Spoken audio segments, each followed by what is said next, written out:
Spika, kwa nafasi hii ambayo umenipa kuchangia yale ambayo Senator Mundigi ametaja. Katiba inatupa ruhusa ya kumiliki mali na rasilimali hapa Kenya.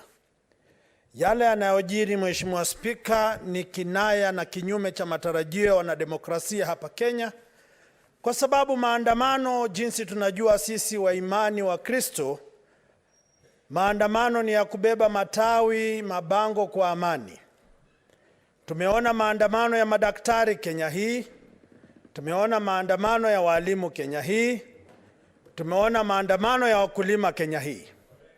Haya maandamano yote hakujawahi kuwa na bugdha ama purukushani yoyote, uharibifu wa mali na vile watu kuumia.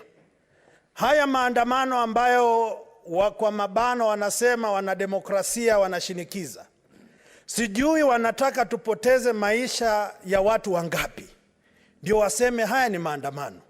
Sijui wanataka watu wangapi wajeruhiwe Kenya hii ndio waseme ni maandamano. Wakenya walipokuwa wanalima mashamba, Mheshimiwa Spika, walikuwa wamebeba vifuria wakitembea. Wakenya walipoenda kuchukua mbolea kwenye magala ya halmashauri ya nafaka, hawa watu walikuwa wanabwata na kutembea.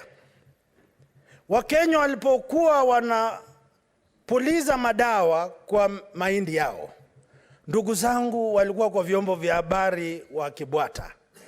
Leo watu karibu wanavuna, Mheshimiwa Spika, badala ya kuandaa vifuria kukaribisha mavuno ya kiteule, ndugu zetu wamewatoa vijana wenye misuli na nishati ya kujenga nchi.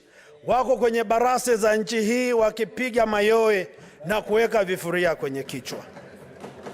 Sijui ni dini ipi, sijui ni tamaduni ipi ama itikadi zinazo waruhusu wasomi wa tajriba kama hii kwenye jumba la Senate kubeba vifuria kwenye vichwa, Mheshimiwa Spika, kadamnasi vya vyombo vya habari dunia nzima, kwamba ukiweka kifuria kwenye kichwa, Mheshimiwa Spika, bei ya bidhaa na chakula itashuka.